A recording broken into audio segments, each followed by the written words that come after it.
Are there persons with us this morning that were not with us yesterday evening? Okay. Too bad.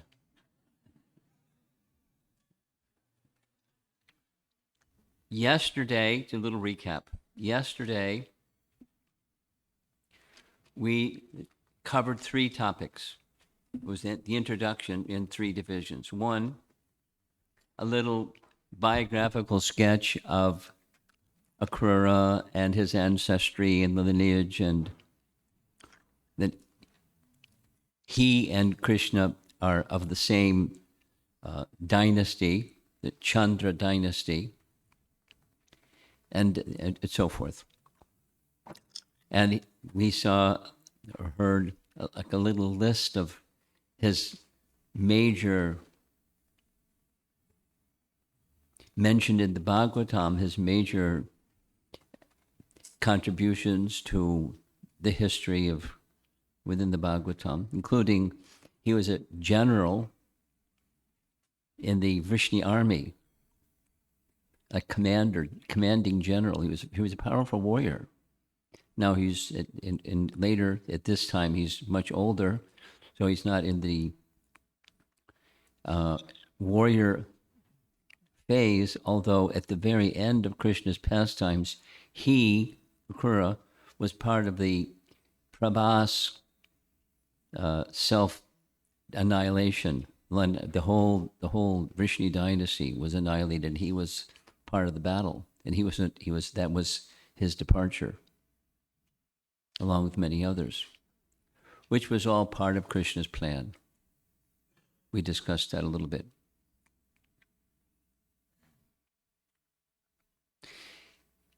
Then we heard at length the very flexible nature of Krishna's appearance, the form of Krishna's appearance in different ages at the same time, or within the same time frame. Sometimes he appeared. My understanding of what we'll hear from Hariprasad Prabhu is Krishna's pastime from the very beginning, from his appearance and the childhood pastimes in Vrindavan. And even so, he could appear in any form he wanted, and for the satisfaction of his devotees. Very flexible manifestation at different times. And one of the main reasons for presenting that whole second section was the timing of his leaving Vrindavan and his killing Kamsa, which was what Akrura's mission was, just to bring him to Mathura so Kamsa could kill him. And he agreed because he knew Krishna would kill him. Anyway, we'll hear a little bit more this morning. And then we heard the third part was that the evening before, 2 evenings before Krishna left to go with Akrura, he had a dream that's discussed in Gopal Chambu. And in his dream, he saw himself dragging Kamsa from his big seat and killing him. Sako. One punch knockout. Not just killed him, knocked his head off. Poor Kamsa. Fortunate Kamsa.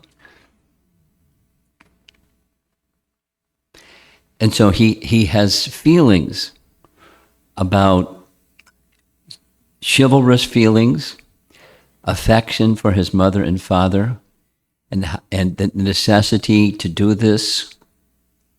The pros and cons. He was weighing as if Krishna was immortal. Weighing, should I do this or should I do that? What are the consequences of this and consequence?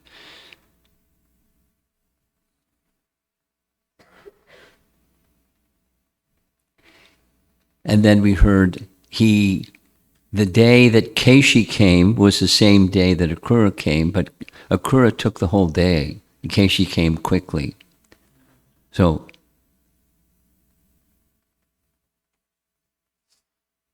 after killing Keshi, he's with the cowherd boys, doing what the cowherd boys and Krishna would do, taking care of the cows. And Narada came after Narada had paid a visit to tell Kamsa, guess what? The 8th child of Devaki is in Vrindavan. Go get him. Narada. And then Narada came to see Krishna. And so they met separately. And there's a very lengthy section in Krishna book where Narada glorifies Krishna n number of ways. The cause of creation, the maintainer, you're the supreme person, you're Swayam Bhagavan, you're it. Then he goes into this second mood of describing Krishna's pastimes in the past, Krishna's pastimes that haven't happened yet in his appearance as Krishna, and then pastimes in other forms of the Lord. Very elaborate, including this very lovely description that Krishna liked a lot. The day after tomorrow, I'm going to see, you're going to kill Chandra and Mushika and Kamsa personally. I'll see with my own eyes. And, Narada's excited. And Krishna hears it as if he didn't know it. Jayadvaita Swami just arrived. Pay obeisances, please.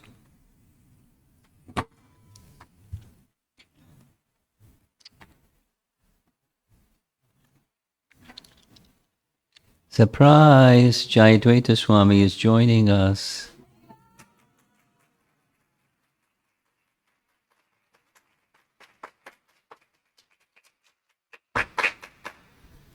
We would like to get you a chair. Would you like a chair? What would you like? He likes the floor. We'll think of something before next class. What to do?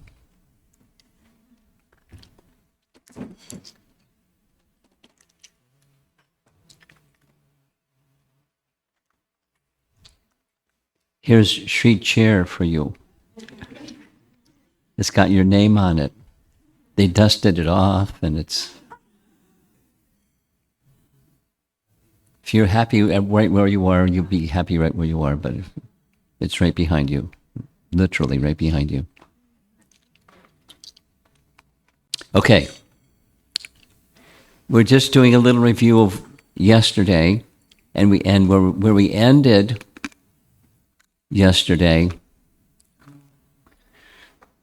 was Krishna had killed Keshi that morning, and now Akrura has, this morning we're going to hear how Akrura is pulled to the side by Kamsa. So let's see if everything, there's some recordings, as you recall. Here's the setup. On the way to Braja. This is the most wonderful part of glorification of Akrura, is his anticipation of meeting Krishna and how his mind is absorbed even before he sees Krishna. Then he sees, and then he departs, and then this scenery at Akrura Ghat, where he sees that Krishna doesn't leave Vrindavan. We'll hear all of that coming up. So here's the first of 3 prayers. This is from Raghunath Das Goswami's Mukta Charita.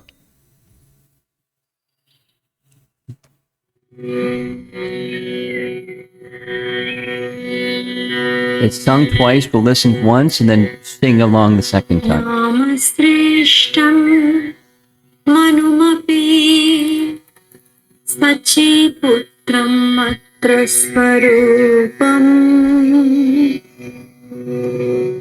रूपं तस्याग्रजम् पुरपुरीं मातुरीं गोष्ठवाती राधाकुण्डं गिरिवरं महा राधिका माधवासा प्राप्तो यस्य प्रतितकृपया श्रीगुरुं तं नतोऽस्मि।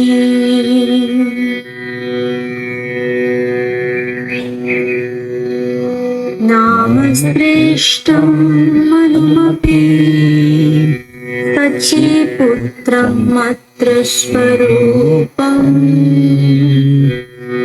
श्रीरूपं तस्याग्रजम् पुरपुरीं मातुरीं गोष्ठवाती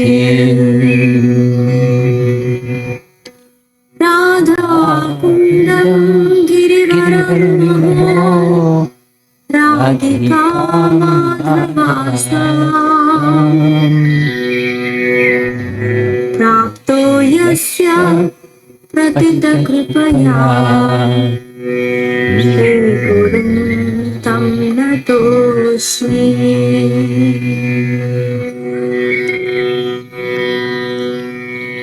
By the most celebrated mercy of He, my spiritual master, I have attained the hope of some service to the best of all names within the orb of this earth, Shri Harinam Mahamantra, to Shri Sachinandana Mahaprabhu, to Sarup, Rupa, and Sanatana, to the extensive dominions of Mathurapuri, with all its pasturing grounds, to Sri Radhakund, to the chief of all mountains, Sri Govardhan, and to the lotus feet of Sri Radha Madhava. To Sri Guru, I bow my head again and again. So our prayer to Srila Prabhupada before beginning. And next, there's prayers to Brajadam, certainly appropriate for the theme of this time together this weekend. Brihat Bhagavatamrita.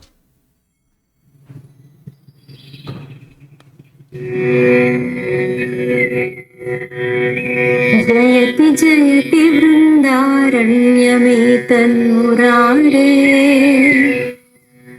प्रियतममति साधु स्वान्तवैकुण्ठवासा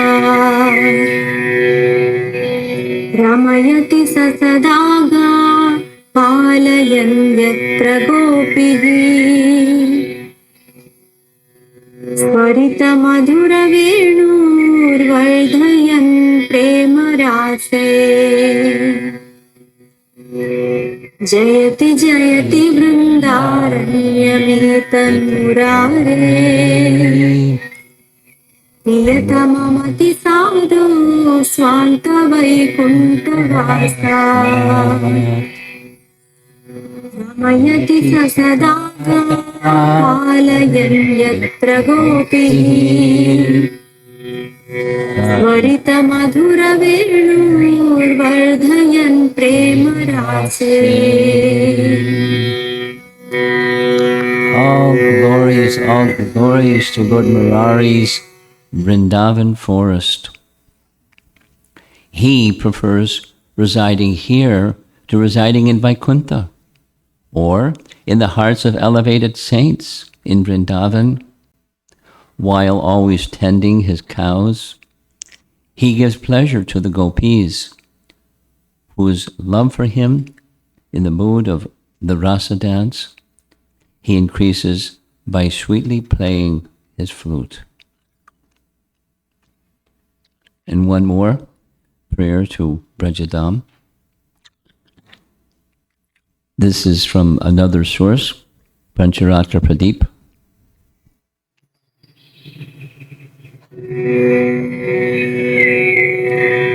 आनन्द वृन्द परितुण्डिलमिन्दिराय आनन्द वृन्द परिनन्दित नन्दपुत्रम् गोविन्द सुन्दर वधू परिनन्दितं वृन्दावनं मधुरमूर्तम् अहं नमामि वृन्दावनं मधुरमूर्तम् अहं Namami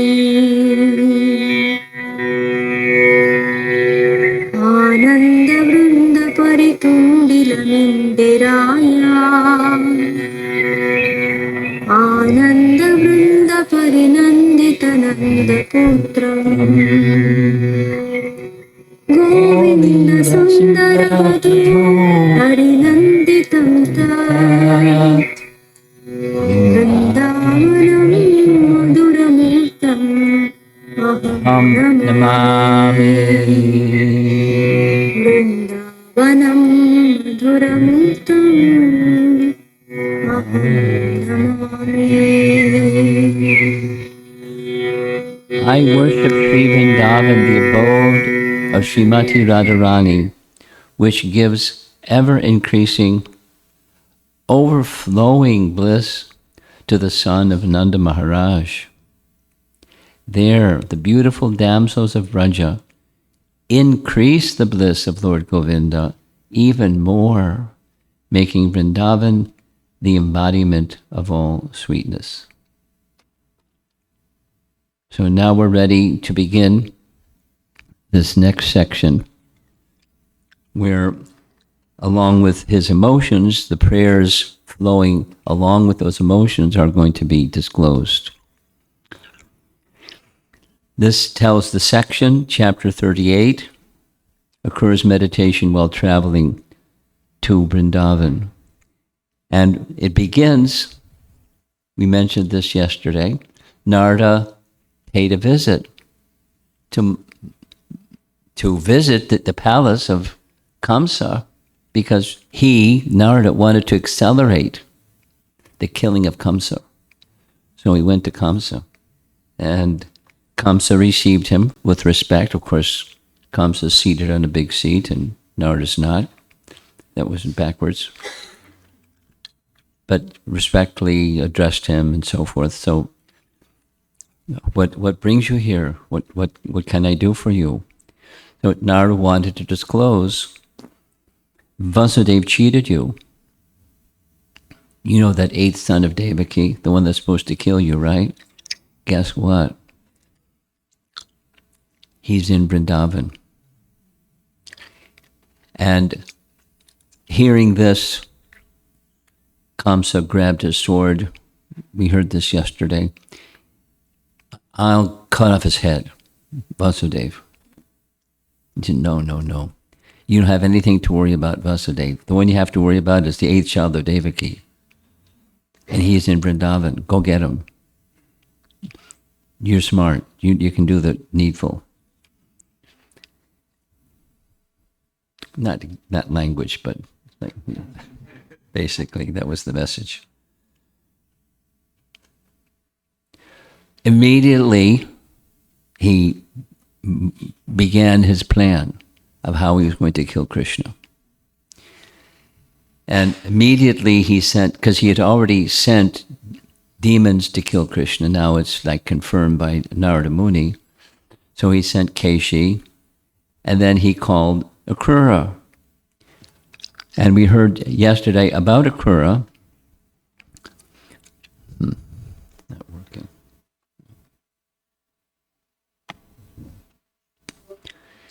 In a feigned, friendly, respectful manner. The language is very interesting. He's demon number one. He kills babies. He's like this. He's a bad guy. His sister's babies.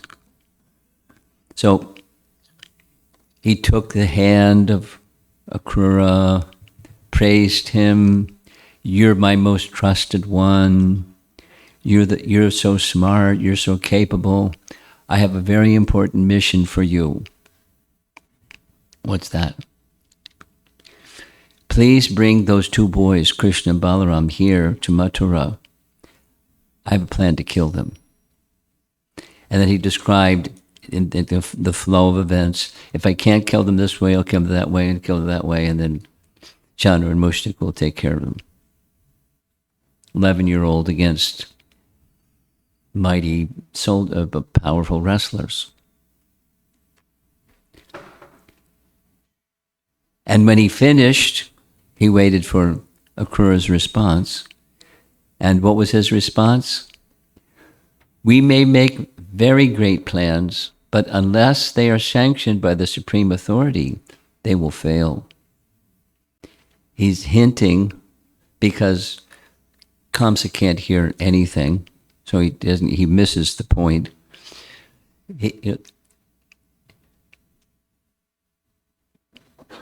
Let us remember what we discussed yesterday.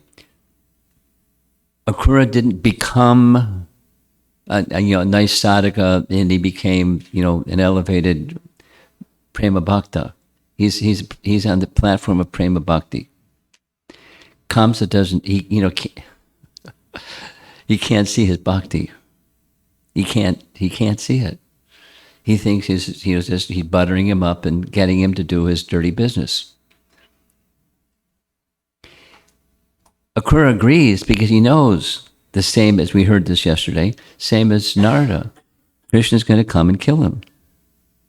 He's the Supreme Personality of God. If he wants to kill Krishna, sure, I'll bring him. But unless your plan is sanctioned by the Supreme Authority, your plan is going to fail. And guess who is the Supreme Authority? He doesn't go there. He just says, I have no objection to your plan. So this was during the day. And he didn't leave until the next morning. He's eager to bring Krishna to kill Kamsa. Krishna's eager for him to bring him to kill Kamsa. He spent the whole night. This was on an Ekadasi day, and he spent the whole Ekadasi night discussing Krishna Katha. Doesn't say with whom he had his discussion. He was just like over the top with glorifying Krishna. He loved, as a prema bhakta will love the object of love. He loved Krishna.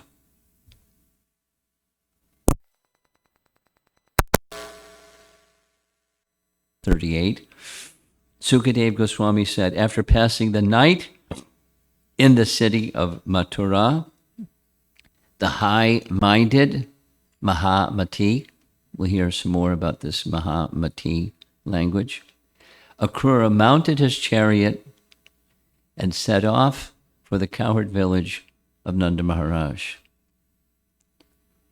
The word cha indicates that Krishna became eager to go to Mathura when he heard from Narada that he would kill Kamsa. Now, it's human-like, although he's not human-like. He's not human. But it's a lila. And so he's behaving as if he's human-like. Or Akrura became eager to go to Braja. Api, although, indicates that though Kamsa had sent Keshi, he also sent Akrura. King Kamsa ordered Keshi and Akrura. This is Vishwanath Chakravarti Thakur commentary. Although he ordered both to go to Braja, on the Ekadasi of the dark fortnight, Krishna Paksha, of the Vedic month of Falgun, the next morning, Keshi was killed in Vrindavan by Krishna. Remember that the dream Krishna had was the day that Keshi was going to appear, and Keshi was killed. Kamsa's order to Akrura came during the day, but he left the next morning. Why the delay? if there was such eagerness. Why didn't he leave immediately? What did Akrura do the whole day, whole night? He talked about Krishna. This is commentary by Jiva Goswami. Shukadev did not want to start relating how Krishna would leave Vraja, since it was a cause of distress for the people of Vraja. Thus, he simply dwells on the devotional qualities of Akrura, which are abundant. So the first verse is Mahamati, or full of bhakti. Akrura is described as greatly intelligent because he stayed up the whole night of Anakadasi discussing the glories of Krishna and worshipping him. The next morning, without even breaking his Ekadasi fast, Akrura left Mathura. So he is enthusiastic, but even before the enthusiasm comes is Krishna Katha. That's the kind of Prem Bhakta Akrura is. So this illustration shows he's the driver of the chariot. The next one shows he's a passenger in the chariot. As he traveled on the road, this is second verse, the great soul Akrura felt tremendous devotion for the lotus-eyed personality of Godhead, and thus he began to consider as follows. So this is his emotion of anticipation, knowing he's going to meet Krishna. And he knows lots of other things too. He knows that what he's going to do is going to be disliked by the people of Braja. But he also knows that Krishna wants, because it's ordained.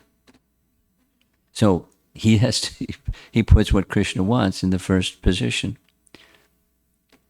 And from Harivamsa, at that moment, Akrura, with full affection, left Mathura to see the lotus-eyed Lord Krishna. Here the Pritiman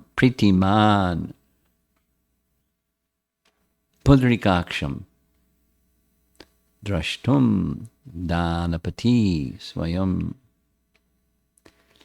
lotus-eyed Krishna. He's meditating on his Lord as lotus-eyed, the state of consciousness behind the desire to go to Vrindavan. So many of us will be going to Vrindavan. And those of you that aren't going to Vrindavan, find another time you can go to Vrindavan. Somehow. And go with devotees and be happy. But many persons that get this opportunity, as a conditioned soul at least, that's I earned it. I've done lots of sacrifice, lots of this and that and that and the other thing, and I've earned my credential for going to Vrindavan.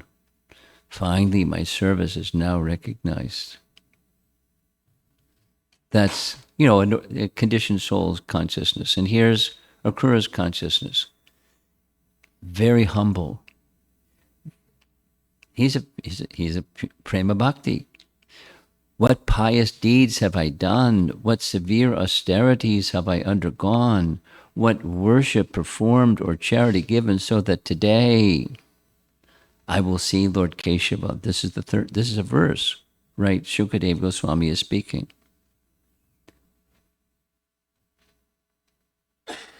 Then our acharyas take some time to identify why did he select this word Keshava. Reason behind Akrura's addressing the Lord as Keshava. I will see the Lord of Brahma, Ka, and Shiva, Isha, who rarely see him. He's their Lord and they rarely see him, and I'm going to see him. Keshava. I will see him today. His heart is pounding, and his enthusiasm, this transcendental emotion of a pure devotee, anticipating meeting Krishna. This verse describes Akrura's devotion, Mahamati, as told in verse 1. He thought he had the good fortune of getting Krishna's mercy, Mahabhaga. It was because of his pure bhakti the Lord revealed his unlimited powers. This is commentary by our acharyas. He revealed his powers and his great sweetness, such as his lotus eyes. Ambujakshana, Ambujakshane. Ambujakshane. Jiva Goswami focuses on this phrase, saying Akrura has a realization of Krishna's form. He hasn't seen the form, but he's meditating in such a manner that he can see. He has this realization within, even before reaching Mathura, before reaching Vrindavan. Next verse. Overcome with humility. Akrura thought, it is rare that I, a materialist, absorbed in sense gratification, would get the chance to see the Lord, just as it is unusual for a born Shudra to recite the Vedas. How fortunate. An unqualified person. Uttama shloka darshanam. Overcome with humility. This eight, so our acharyas are focusing on the language of the verse, etat and durlabham. Durlabham, very difficult to achieve. Akrura's great humility, or dainya, this is their commentary, this is a sanchari bhav.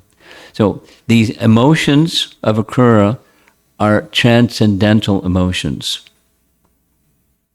His humility isn't feigned, it's not cosmetic, it's what he's experiencing in this journey that he's on, heading to Vrindavan to meet Krishna and bring him to Kamsa, so Kamsa can try to kill him. A tat can refer to worship, austerities, charity. I consider whatever acts I did as the cause of seeing Krishna. Did I really do all of that? I am most fallen. This is rare. Or, I consider seeing the Lord at this time, etat, a rare event. The message with which I am being sent is cruel. But still I will get to see him. So he's berating himself and going forward and anticipating meeting Krishna. It's rare to see the Lord directly. So here's compliments of Hari Parshad Prabhu's work to translate Hari Suri's commentary. This is a nice verse. If I don't have the Sanskrit acumen that he does, so he would recite the verse, but I'm not going to do that because that would make a big mess. Here's the translation. There is not even a small portion of land here that remains untouched by Sri Hari's lotus feet. Neither is there a single tree that has not experienced the joyous agitation of being touched by Hari's soft hands. Nor is there a single living entity here who has remained devoid of his merciful glance. Wonderful. How did it happen today, after millions of lifetimes, that I obtained the good fortune of all these entities at once? The glorification is to those living entities who have been the recipients of Krishna's touch, or his glance, or his smile, or his contact of one form or another. And I'm with all these entities that have this great fortune. Certainly it is due to the culmination of my immense good fortune. Bhagyam.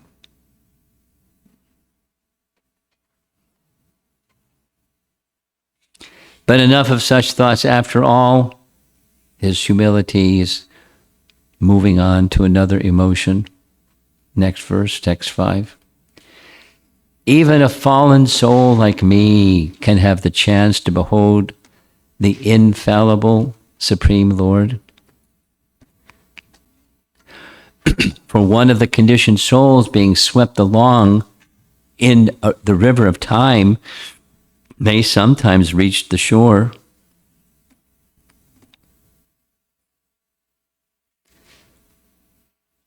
So the same, mati. Akrura speaks or thinks with mati, scriptural reference, and driti, steadiness. Jiva Goswami's commentary. He thinks that he is devoid of sadhana for seeing the Lord and completely unqualified. Adhamasya, fallen, unqualified. Although he's speaking from scripture. Humble but not hopeless. Feeling insignificant but not irrelevant. Dependent but not complacent. And he has this, so his mood of humility is part, an essential part of his contemplation on, I'm going to get to see Krishna.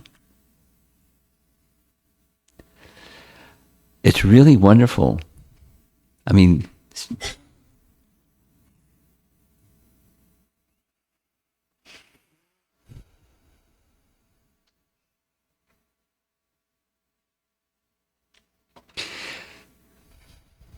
some of us that will be going, and those of you that are not going with us, you will maybe anticipating seeing Krishna Balaram in Vrindavan.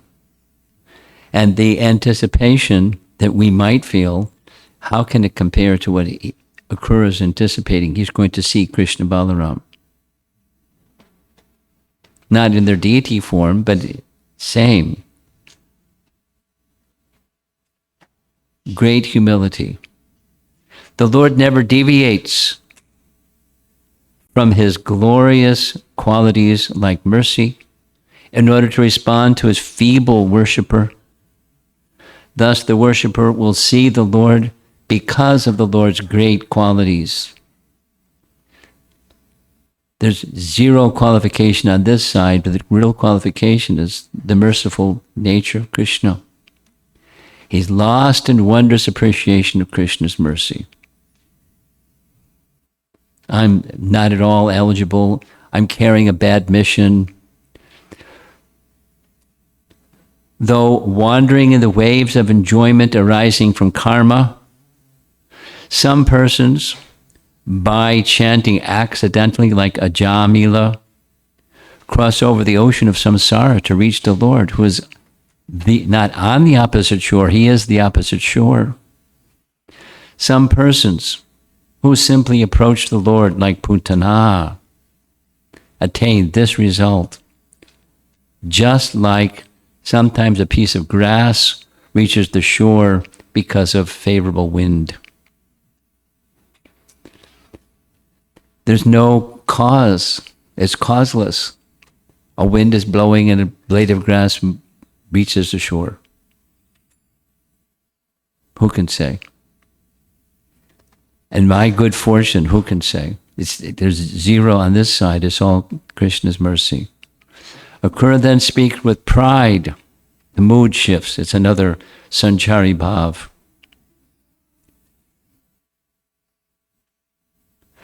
Pride and certainty, conviction of becoming a recipient of the Lord's mercy. So our acharyas describe this as garva, a second sanchari bhav.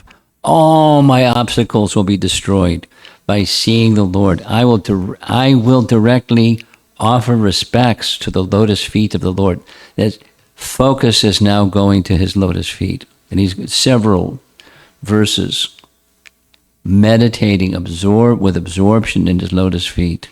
Even the yogis who meditate on those lotus feet don't directly see them. And I'm going to directly see them. And all my obstacles, all my disqualification, etc., etc. Next verse. King Kamsa has shown me extreme mercy by sending me to see the lotus feet of Lord Hari. Simply by the effulgence of his toenails, many souls in the past have transcended the insurmountable darkness of material existence. Nice illustration.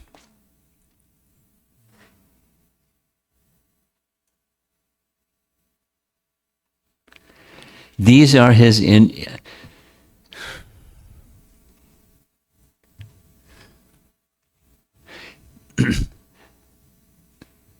how to properly meditate on what we're hearing. One of the messages I heard from a lecture series given by Radhika Raman Prabhu in ISV was the title, the heading was Churning the Topics of Shastra. And one of his primary messages that he said a few times was certainly when we read, there's information. But one of the greatest ways to appreciate what we're reading is meditate on, contemplate, what is it that the author wants to share with you? Because the author is writing because he has something, he has an inspiration or something, and he wants to share that something, so he puts it in writing. So what is it that's being shared here? The intention behind the message. And Akrura is out of this world. He's doing a diabolical mission to take Krishna from Vrindavan. How'd you like that assignment? And he knows what he's doing, and he knows what.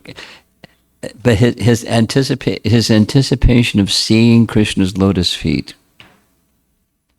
is going to take away all of my misfortune, all my disqualification, everything. It's breathtaking. It would be impossible for Kamsa to show mercy without the mercy of the Lord. Today I will see those lotus feet, which are worshipped by Brahma, Shiva, and other chief demigods, with incessant offerings of flowers, scents, and ghee. This is his absorption.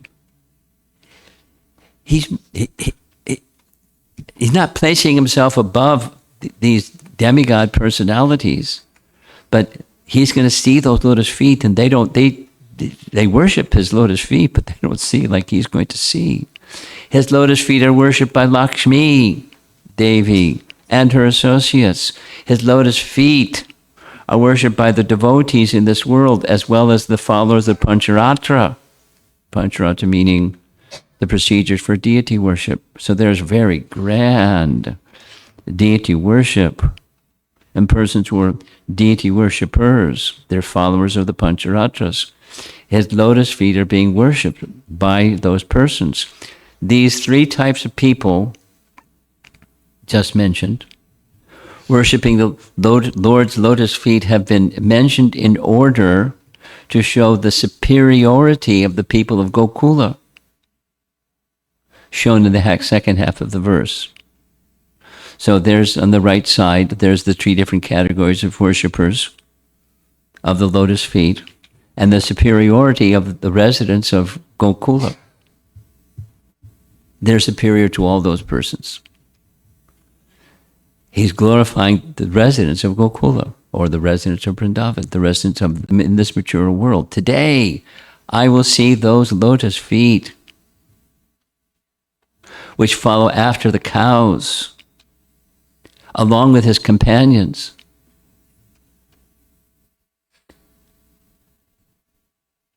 from Padyavali, Rupa Goswami's Padyavali, the drops of honey trickling from the two lotus flowers of Lord Nandanandana's feet are so many oceans of transcendental bliss. I pray to those drops of honey. I pray those drops of honey may eternally delight my heart.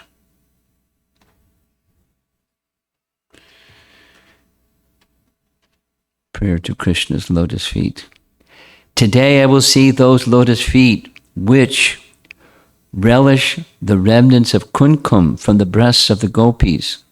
Now clarification is going to be, this means the elderly gopis, when they're embracing Krishna, Krishna's lotus feet touch the breasts of the elderly gopis.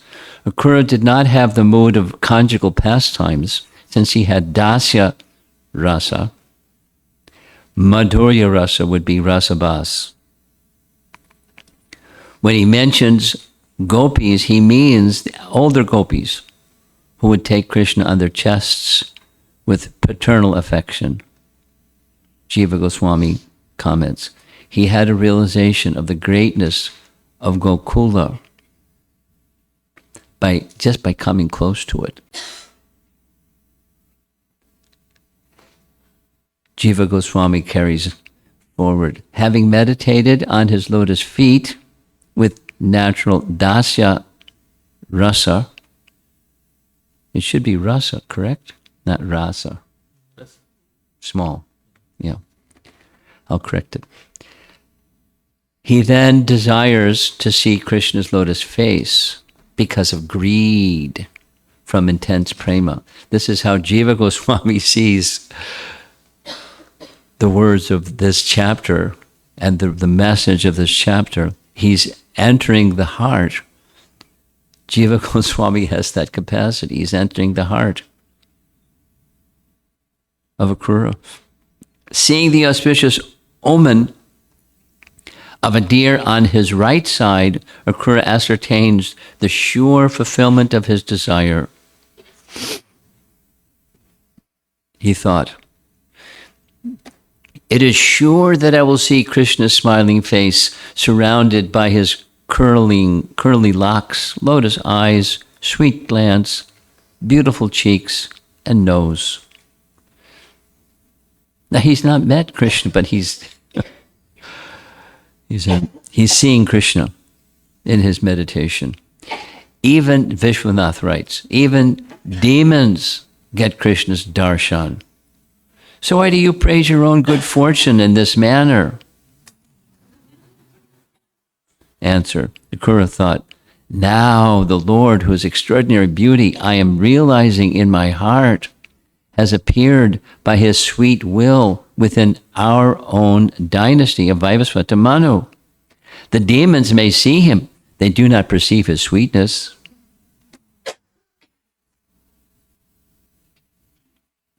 He's a Rasika Bhakta.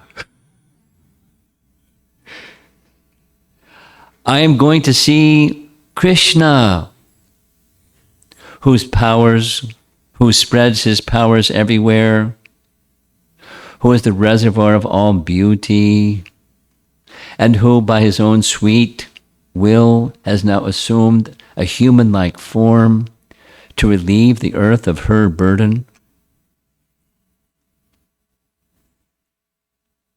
When he agreed to go do Kamsa's bidding, he knew all this. He was willing because he knew all this.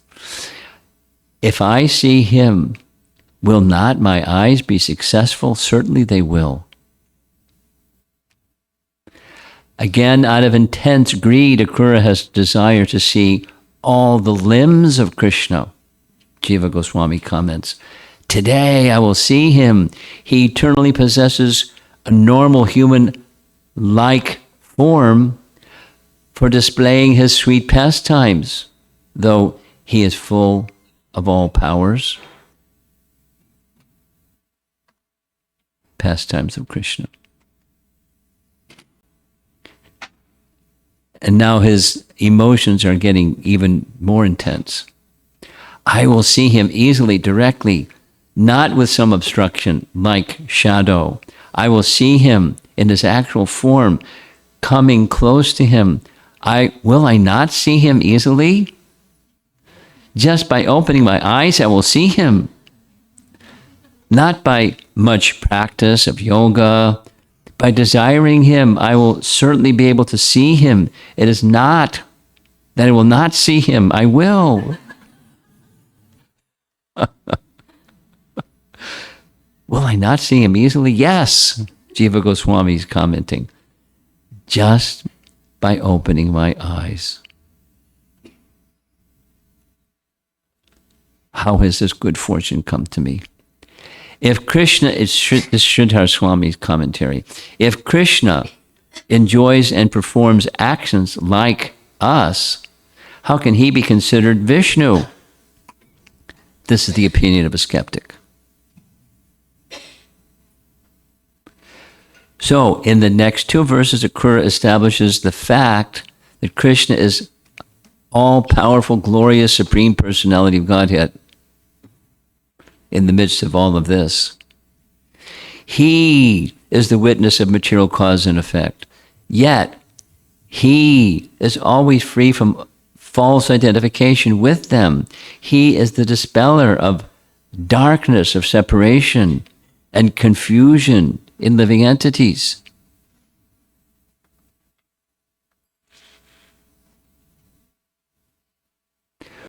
Words that describe the Supreme Lord's qualities, activities, and appearances create all auspiciousness, animate, and beautify the world.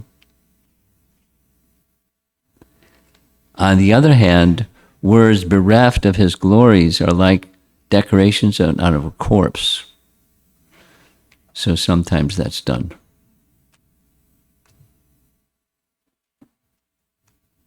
But these aren't those kinds of glorifications. That same Supreme Lord has descended into the dynasty of the Sattvatas to delight the exalted demigods who maintain the principles of religion he has created. Residing in Vrindavan, he spreads his fame, which the demigods glorify in songs. What good fortune! I'm going to see Krishna here in Vrindavan. He does all the glories of the majesty of Krishna, the Aishwarya features of Krishna, are there just to enhance or amplify the good fortune that he is about to experience. But these glories are just general qualities. What are his special qualities? This is part of his meditation. He is the goal and spiritual master of great souls. Mahatam Gatim Gurum. This indicates the goal, sadhya, and the means, sadhana. He is the true beauty of the universe, Trilokya Kantam. His beauty surpasses even Mahanarayana and Vaikuntha. His personal form is the shelter desired by the goddess of fortune. Nice illustration. She's meditating on this feature of Krishna dancing with the gopis in the rasa dance. Seeing him brings jubilation to all who have eyes. Rishiman Mahotsavam. Beholding his form is a great festivity. He gives great joy to those who see him. And I'm going to see him. Just by opening my eyes, I'll see him. And it hasn't happened yet. This is all anticipation. Whew. Now all the dawns of my life have become auspicious. Totally absorbed in meditation. Akrura now develops another desire being dissatisfied with only just seeing the Lord, of course, in his mind. His prema impelled him to desire more. I will at once alight from my chariot and bow down to the lotus feet of Krishna and Balaram, the Supreme Lords, which yogis contemplate by intense practice in order to attain him. And I'm just riding at a chariot and I'm going to see him and fall at his feet.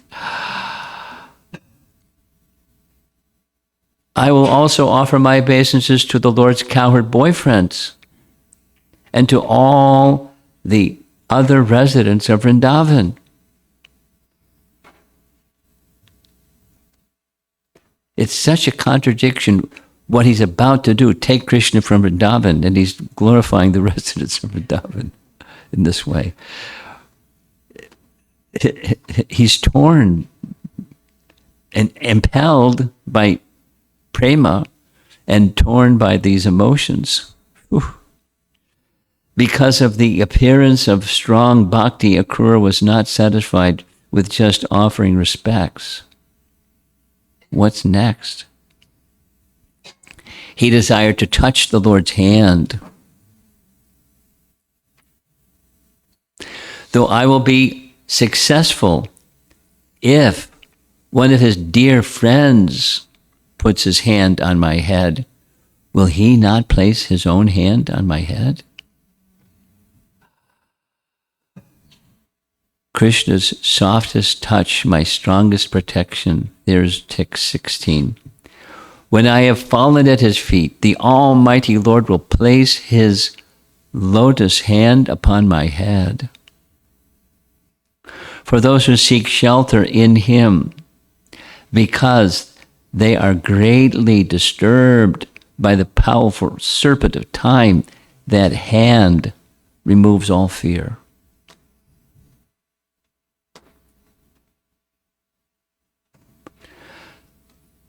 Jiva Goswami's comment, by offering water to that hand, Indra was able to perform 100 horse sacrifices. The position of Indra is under the shelter of his hand.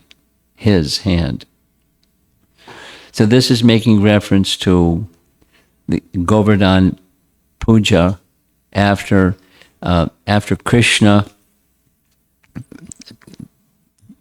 breaks the pride of Indra. Indra comes, descends, and performs Abhishek. Specifically, Jiva Goswami is focusing on his hand, because Krishna is going to touch his hand, touch his head with his hand. And that hand is so special, special, special. Here's another example. When Bali, Jiva Goswami writes, when Bali gave water to Krishna's hand, he attained the all attractive enjoyment on earth. He became free of enemies, lived for Manvantara, and attained the post of Indra. This hand of the personality of Godhead. At the time of the rasa dance, Krishna used his lotus hand to wipe away the drops of perspiration from the limbs of the gopis, which had arisen from the fatigue of enjoyment. By such, this is Vishwanath, by such service to the gopis, that hand became as fragrant as a sweet flower. And that hand is going to touch me. He's anticipating. That hand removed fatigue during the Horika pastime, where they, the gopis, fainted because of the violence of Shankachuta. Just by the touch of that hand, all their fatigue was removed at once. And I'm going to get the touch of that hand. With these thoughts, Akrura thinks of what is suitable for his own dasya rasa by the choice of words, and says, Jiva Goswami writes, when I have fallen at his feet, the Almighty Lord will place his lotus hand upon my head.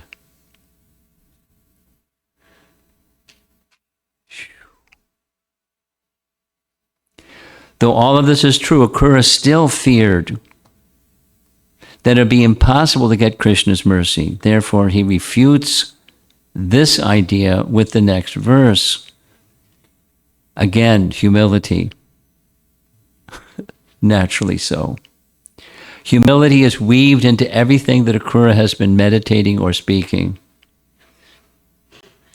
Next verse, text 18. The infallible Lord will not consider me an enemy, even though Kamsa has sent me here as his messenger. After all, the omniscient, with his perfect vision, witnesses, both externally and internally, all the endeavors of the conditioned soul's heart.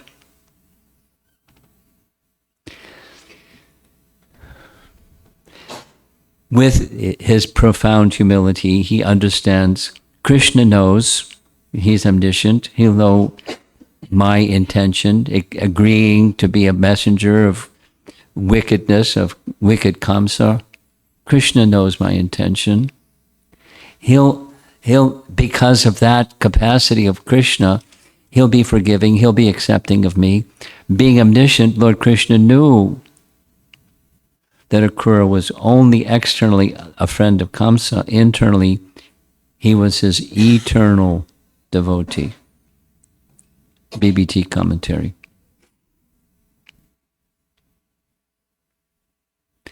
Akrura develops another desire, being definitely dissatisfied by his nature as being a devotee.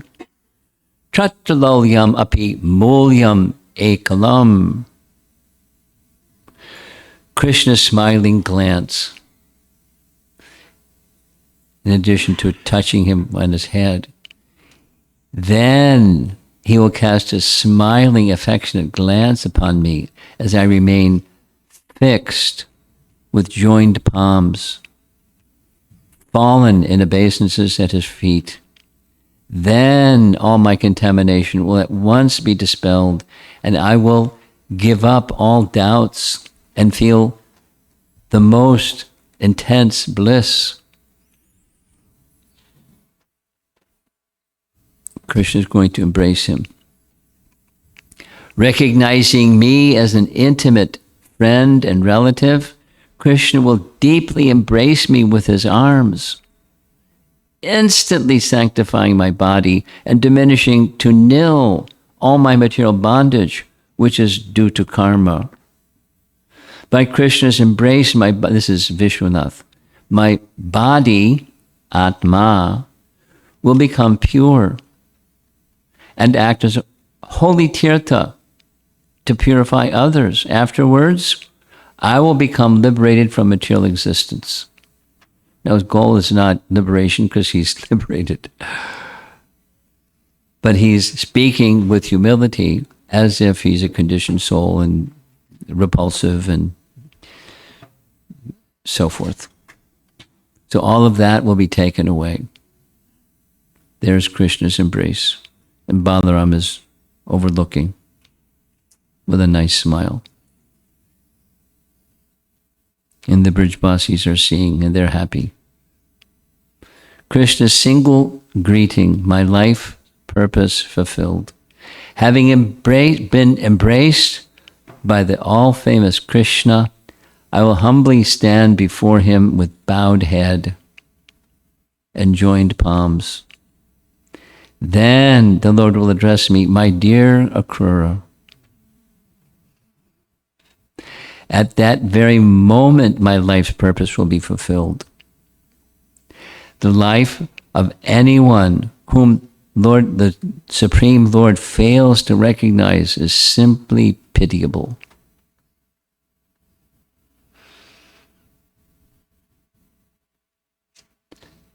This indicates that this last desire for hearing sweet words from the Lord is the greatest among all of them, since by loving words of the Lord, one can attain the highest bliss.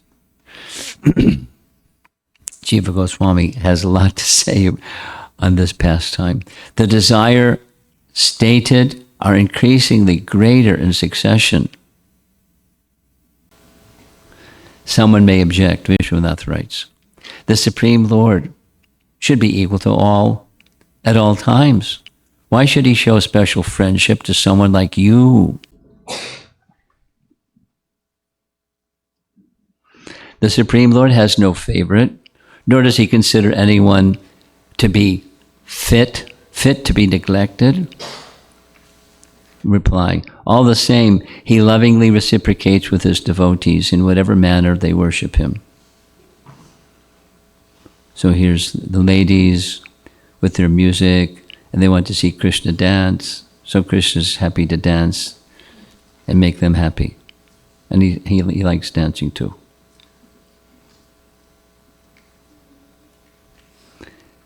Then Lord Krishna's elder brother will grasp my joined hands while I am still standing with my head bowed. And after embracing me, he, Balaram, will take me to his house because he's the elder brother, so he does the receiving of guests. What were Akrura's desires for Krishna's reciprocation? Krishna will place his lotus hand on me. Krishna will unfailingly accept me even though I am Kamsa's messenger. Krishna will cast a smiling glance. Krishna will embrace me. Krishna will speak to me. Now what's Akrura going to do? Bow down at Krishna's feet, offering respects to him, his associates, and to all the residents of Vrindavan. Especially considering the mission that he's on, conflicting emotions to the max. Shukadev Goswami continued, my dear king, while the son of Shwapalka, traveling on the road, thus meditated deeply on Sri Krishna, he reached Gokula as the sun was beginning to set. So it took him all day. He got a little distracted. It doesn't take all day. But it took all day. And that's the end of our presentation for this session. I don't know how all of you are doing, but this is pretty emotional. Devotional and emotional, transcendental emotion of sharing, experiencing the emotions of Akrura by way of this particular chapter and commentary by our acharyas. Again, this message of Radhika Raman, what is it? So Shukadev Goswami is speaking, Vyasadeva is writing. What is it? What is that gift he wants to give us? The churning of our hearts in appreciation of what prema bhakta experiences within. Just by hearing it, the power of that message, of hearing that message, it has the power to move our hearts, if heard properly. It has the power to move our hearts in a way that's otherworldly.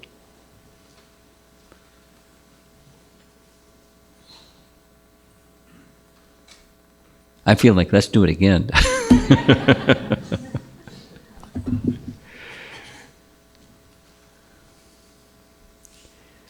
Okay, let's see if there's some discussion. It's now, I'm supposed to end at what time? It's 9:30. 9:45? That's what the schedule says? Okay, we're going to end on time. So, Shrikar up front here. Pass the microphone. Hare Krishna Maharaj, it's very nice to see you. Thank you for the wonderful class. Hare Krishna, Hare Parshad Prabhu, so amazing to see you as well. And Hare Krishna, Jai Advaita Maharaj, for it's very nice to be in a room full of sadhus, very powerful. My question is, Akrura was in Dasyaras, as you described, and you also described these wonderful expressions of humility. And obviously there was mood swings and changes, and humility was sort of interweaved throughout this entire journey. Now, I'm able to understand the humility weaved within Akrura's primary emotion of Dasya. Could you expand more on this humility as it applies to Premi Bhaktas? Because every Premi Bhakta of every mood will also have a lot of humility, right? For example, any one of Krishna's associates in Vrindavan will also have this humility, but it's a bit harder to maybe externally understand that humility. For example, in a mood of Sakya, Krishna and his coward boys, they could put their arms around each other, steal each other's food, play around, wrestle with each other. In the mood of Vatsalya, Krishna's parents could be scolding Krishna, or the elderly gopis could be scolding Krishna for stealing butter, etc.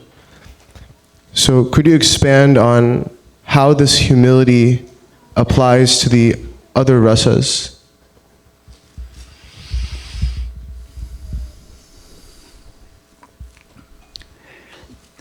I'll maybe not satisfy you, but I'll give an answer that satisfies me.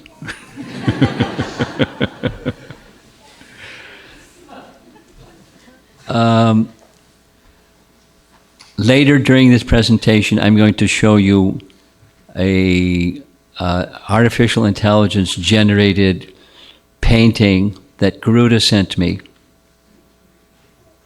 of the very day that the rasa dance began, because that's his topic, Panchajayi. It's the pastime of the rasa dance with the gopis.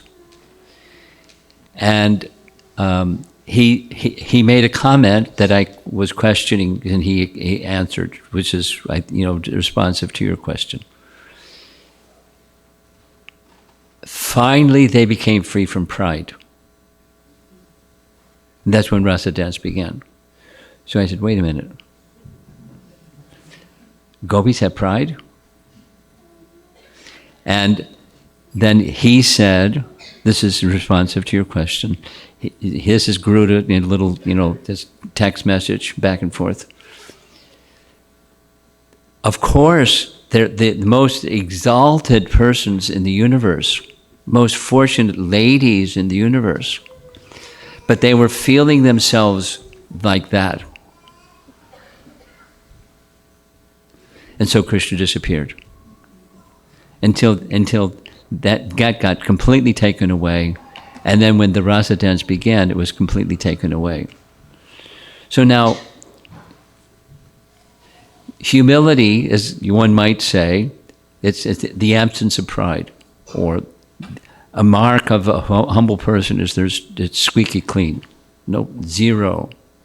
Pride's gone. And the residents of Vrindavan are in that situation, and they can dance with Krishna, they can wrestle with Krishna, they can do anything with Krishna. In that mood.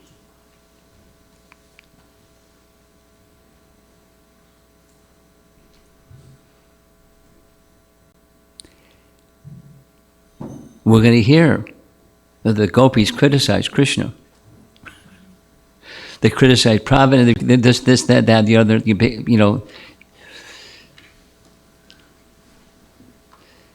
But to do that for a worldly person, that's offense. And then to do that as a resident, to wrestle with Krishna and steal, one another's lunch and all the whole thing. It's devoid of. It's in the pure bhakti mood. So you can't close your eyes and imagine it. It's not going to happen that way. You can try, but you won't be able to imagine it because it's beyond imagination. So, the exchanges of loving moods with Krishna, different rasas, that's the substrata is that humility. And sometimes it may be amplified more and sometimes less, but it's always there. Upon which prema is established.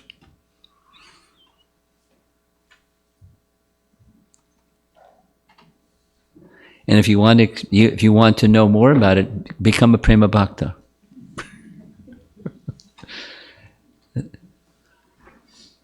But that's the teaching, and that's the position of all the eternal associates of Krishna,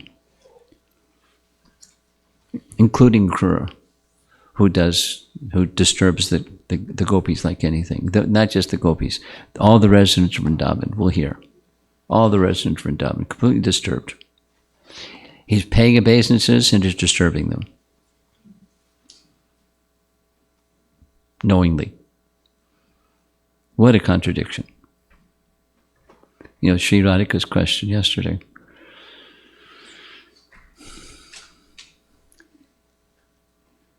We have 9 minutes and the bell's going to ring.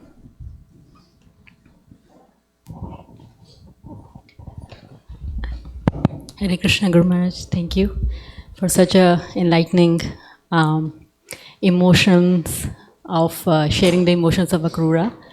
As you were talking about his journey to Vrindavan, I was also reflecting on the journey of Gopkumar going through different lokas to the spiritual world. So there and I'm in this question I'm trying to find what is the journey of a conditioned soul or my own self to even. Could you turn the speaker directly over this way? Thank you. Go ahead. Keep going. So here is it that Krishna himself was inspiring in Akrura's heart? Why not? All the visions. Yeah. And in the case of Gopkumar, Krishna was inspiring a dissatisfaction being in different lokas till he reaches the spiritual world. So is the conclusion that for every conditioned soul one needs to connect with the Lord in the heart to give the inspirations to move forward in the journey? No, you're moving from Akrura to Gopakumar to conditioned souls. And that was a quick jump. And now you want to know, does Krishna inspire conditioned souls to feel what they're feeling? Of course. But they're feeling dissatisfaction, they're feeling lust, they're feeling greed, they're feeling... Is there a supreme controller or not? That, Upadrashta Anumanta. Yes. Not what he wants, but if I've understood your question properly, he's behind everything. Now, who sees that really? An Uttama Adhikari sees that really. The rest of us, we check the box in our Bhakti Shastra exam.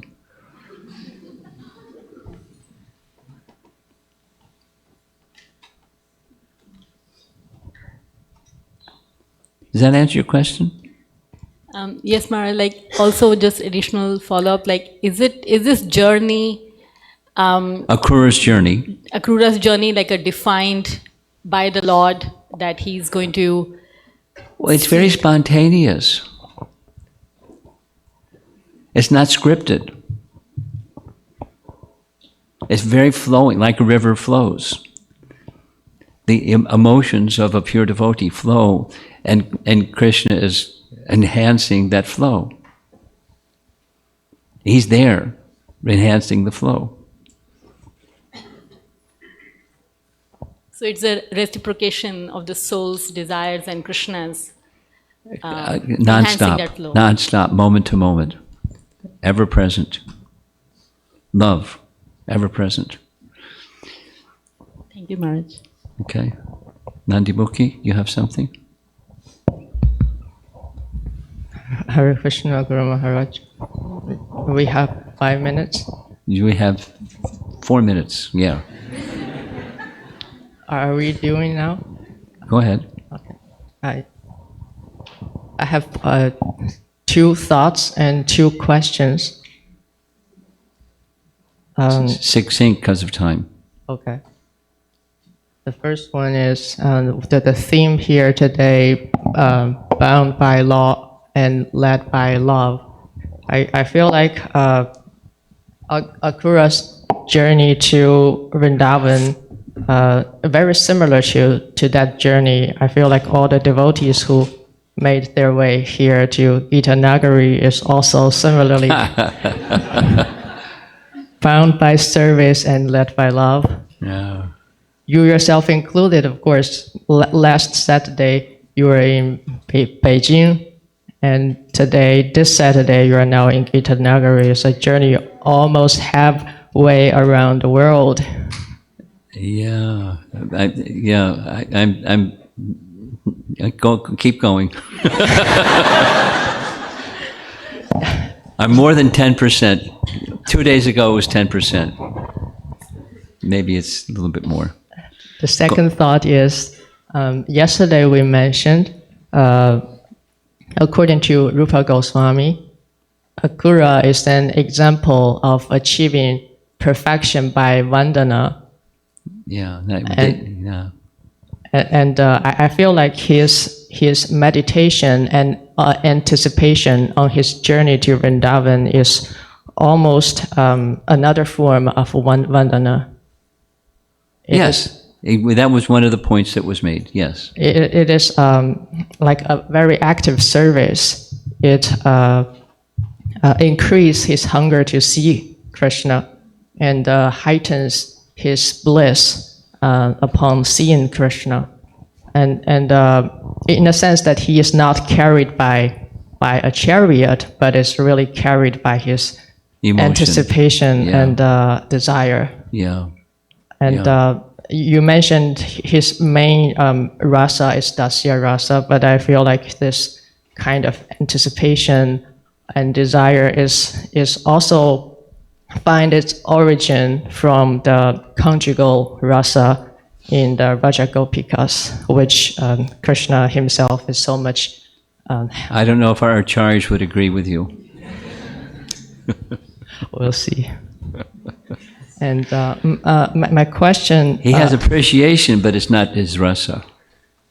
It's yes, two different things. Yes. Thank you. My first question is, when Kamsa sent Akrura to Vrindavan, he disclosed his plot in detail, how he would kill Krishna and Balaram.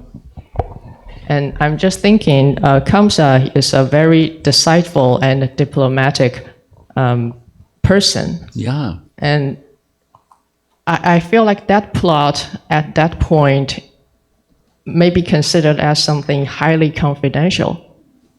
And by disclosing this plot to Akrura, does Kamsa ever concerned about that Akrura would disclose the plan to Krishna and ruin his entire plot? Well,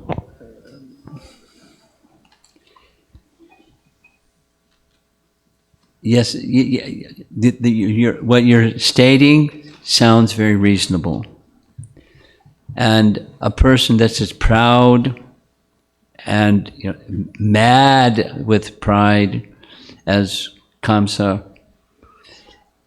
he's going to be victorious anyways.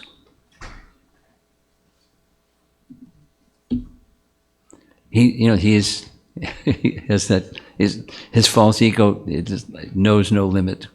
So there's nothing for him to risk in that sense, and with that disposition.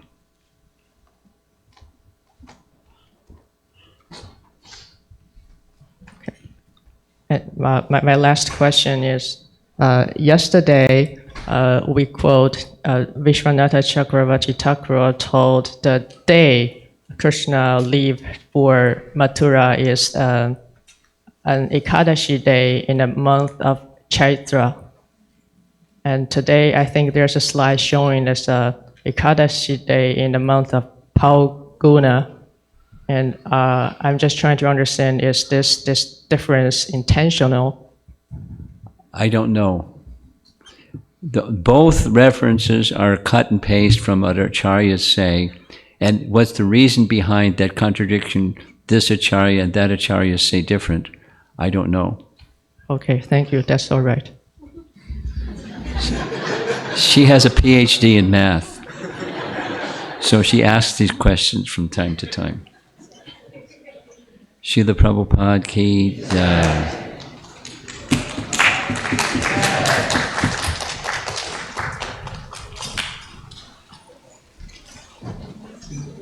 Who's going to make announcements? You're going to make announcements, really? Okay.